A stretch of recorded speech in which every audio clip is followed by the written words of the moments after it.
For Windows 10. I'm Ed Bott, and I'm here with Janelle Crothers. Here we are again.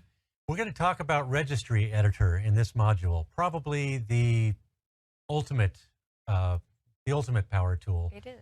For Windows. It's really the one. We're going to go through how the registry works. We're going to talk about editing the registry, including a couple of techniques that you can use at the command line and using Group Policy Editor. But there are some things that we always hear about the registry, disclaimers that we always hear. And I want to make something clear right at the start. The registry isn't magic. It's a database. It is composed of files called hives.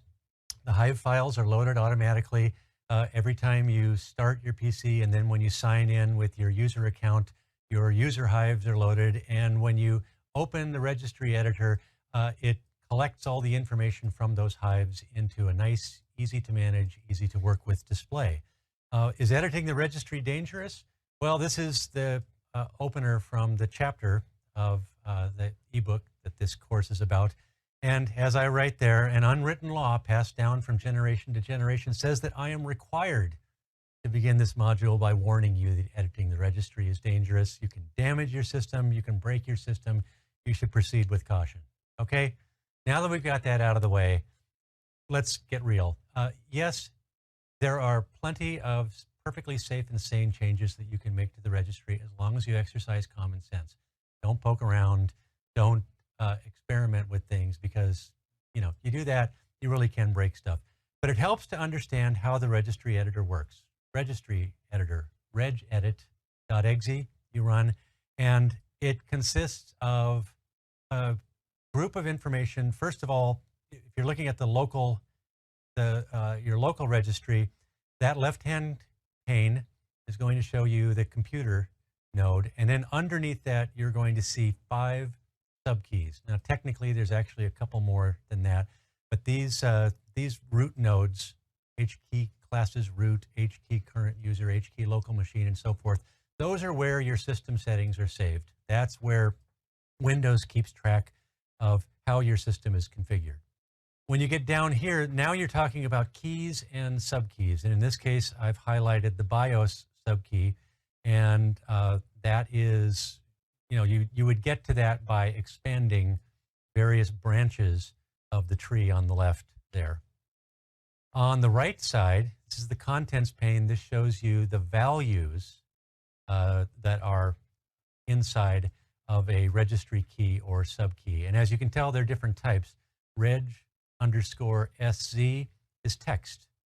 It stands for string 0 byte, I believe. Dates back to the very, very earliest days of Windows, probably more than 25 years ago, as does the entire registry structure. But that's the data there. Sometimes it's quite readable. You can read some of this part. Some of it is in hex or in other data formats that aren't easy to understand from looking at it.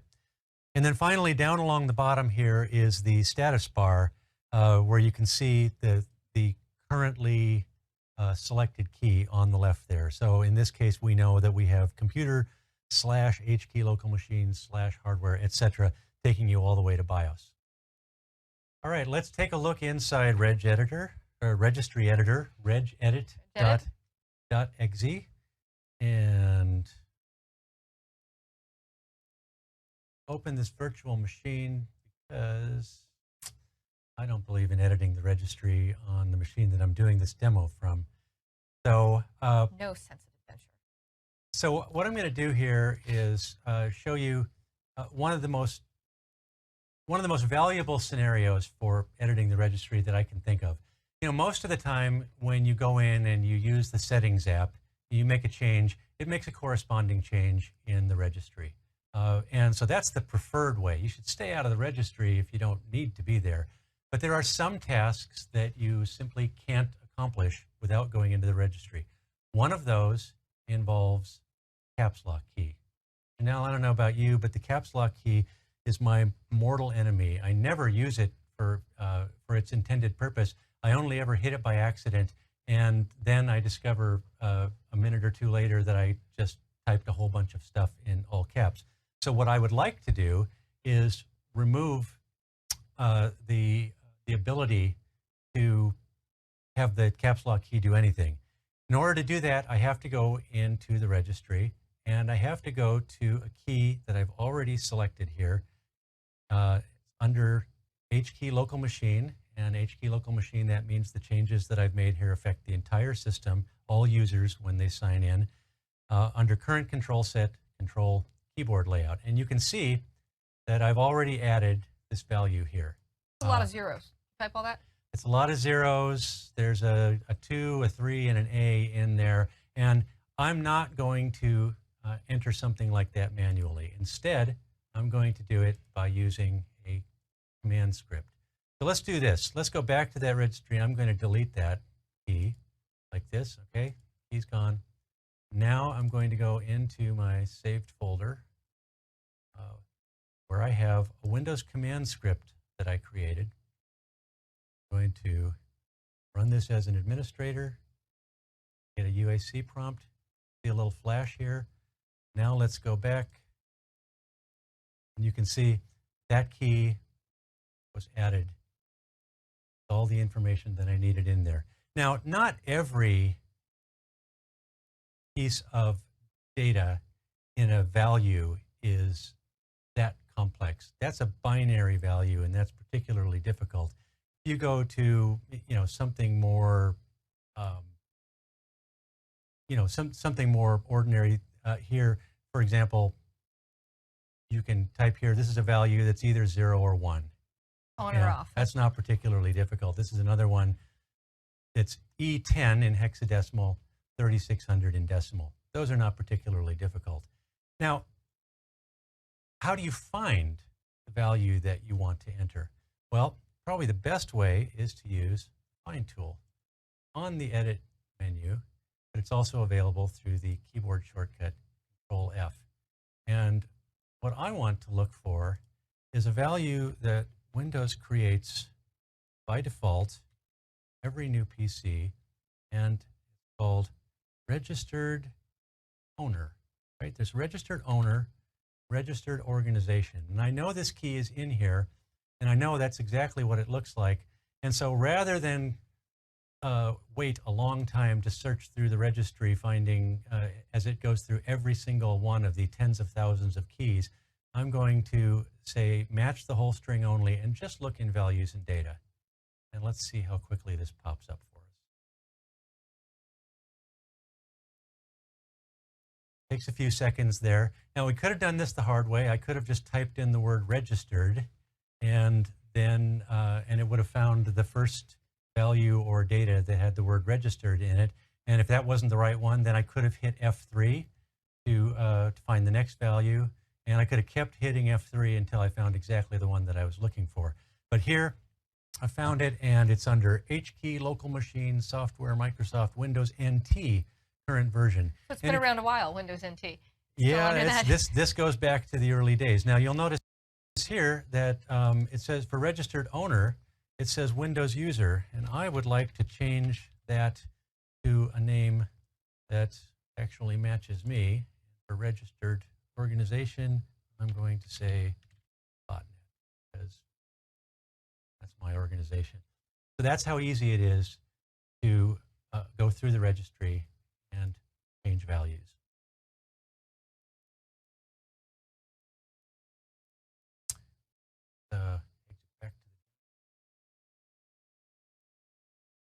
So what we just saw there is that whenever possible, you should use the supported tools to make the changes, but you don't always have the choice of doing that. So when you do, you can use a script, or you can edit it manually. There's different ways that you can do it. In this case, there's another option that I can use where I know that that value already exists on this machine, right?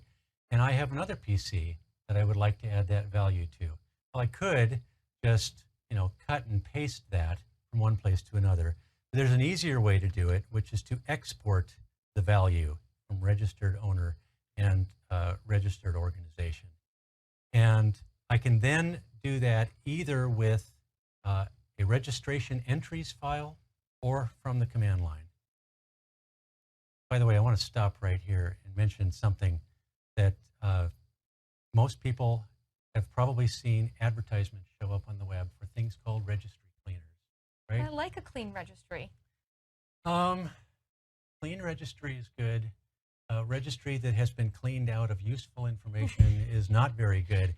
And I would say that, in fact, just last week, I ran into a client who had a machine that had been damaged because they ran a registry cleaner. And it was at the point where the only cure was to completely reset the machine. So my advice, you ask, should you use a registry cleaner? The answer is no, yet, nine, seriously, no, just don't do it.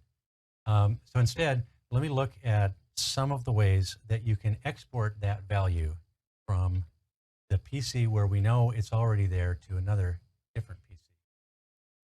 Okay, so full screen mode here. We're going to open regedit back up. Run the command there. Now I'll show you. So we're already still there, but that's where I did that. And I want to go back to keyboard layout. And this is an interesting little trick here. Did you know there's a favorites menu on the registry editor? You know, I don't spend that much time in the registry editor. Okay. Well, so I saved our keyboard layout entry there in the favorites menu, and I could actually do the same thing here. So I don't have to search next time. If I want to change this on a different machine, I can just add this to the favorites, and I can say this is where registered owner is. Saves the location of the key. Now you'll see it's there.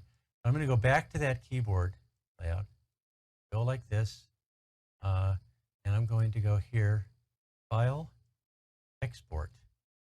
Okay, see what I'm doing here? Now I'm in my Documents folder, so I'm going to say no caps lock ever. And save that. And you'll notice I can look down here and make sure that I'm saving the correct selected branch, keyboard layout. Okay, I know that's right. I'm going to save it. And now I'm going to have to go back into that file, because what it does when you export a registry key, it saves the contents of the entire key. We're going to go in here, we're going to save edit. And you see how it put all this extra stuff down here at the bottom of it? And I might not want to change all these things. I'm just going to go in, I'm going to delete that. Now the only thing that's in there is that scan code map value and the data that goes with it. You file, save, and there we go. Now, just to prove that it works, go back and delete that key. Okay, it's gone. Now we're going to go back in here. Run that, say yes, and there it is again. Simple as that. You can save up these favorites in the network folder or something. And Save those favorites in the network folder, and then you can duplicate difficult configurations like this on other machines. Now let me show you one more tool that you can use, and I describe this in the book in more detail, so I'm not going to do the entire thing here, but basically, there is a command called reg. And if you just go into an administrative command prompt and type reg with the switch /?, you can get the entire syntax for it. In this case, we would use reg add /?, and that will show us how you need to enter the data. And again, I explain this entire thing in that ebook. So that's how to edit the registry like a pro. Okay, back here. Now, so far we've talked about interactively editing Registry Editor on a local PC with using Registry Editor. But there's other tools that you can use. One of them is Local Group Policy Editor, gpedit.msc. You open this up. This is an example. I just want to show you this one because it's an interesting feature. This is the Windows Update for Business feature, and it's not available in the user interface. In order to set it, you have to use group policy on a machine that's running Windows 10 Pro or Enterprise. And you can enable this feature here, and you can defer updates by 1 or more weeks. You can defer upgrades by 1 or more months. And when you make these changes in group policy, in local group policy editor, it makes the corresponding changes in the registry. As do many group policy. Let's do so many of them. But now, from another perspective, there's a scenario where you're a help desk person and somebody contacts you with a problem, and you know that you can fix it by connecting to their registry remotely. Yep. How do you do it, Janelle? So switch over to my machine. We can take a look here, and I am logged in. Make this a bit bigger. I am logged in on the local registry for my client workstation. So what I want to be able to do is actually connect to another client that I have in this domain that I've created. So I'm going to go to File, Connect to a Network Registry. And here I can go ahead and type in the name of another workstation that I know. I can go ahead and search for that in Active Directory, found it, and go ahead and connect to that. Now you can see that I'm actually connected remotely to that registry, but I don't have nearly as many, parts of the registry that I can get to. But I can get to the local machine, and I can get to the users, which is usually the two that you're in most of the time anyway. I usually never play around in classes root. I feel like that's a little too scary. So in case I need to change the registered owner or registered user of a remote computer, I can just go ahead and go in there and get that. And that is under Microsoft. I'm not going to wait for the whole searching thing. We know where that one is. Down in Windows NT, current version. So here I can see that the registered owner of this remote machine happens to be Ryan, but I don't like that he used his name. I think that it really should belong to you, Ed. So I'm going to make that machine yours, and just hit OK and change that owner right there remotely. And so you just you just changed the registry on a machine that's not mine. Not the same one that you're working on. Nope, there. this is mine right here. Oops. Okay. This one's mine right here, because this computer is mine, and this is client 2, and you can actually see with a little mouse and a little world up on the icon there that I am remotely controlling something else out there on my network. And so this is an example of some of the things that you can do with remote connections. You can also do this with, I think, Event Viewer and a few other administrative tools. You're limited in the capabilities that you can do, but in this case, it saves you taking a trip to someone else's desk to actually interactively work at their machine. So if you're working on a help desk, or if you're a support professional, it's a technique that's worth using. And that takes care of our module on Registry Editor.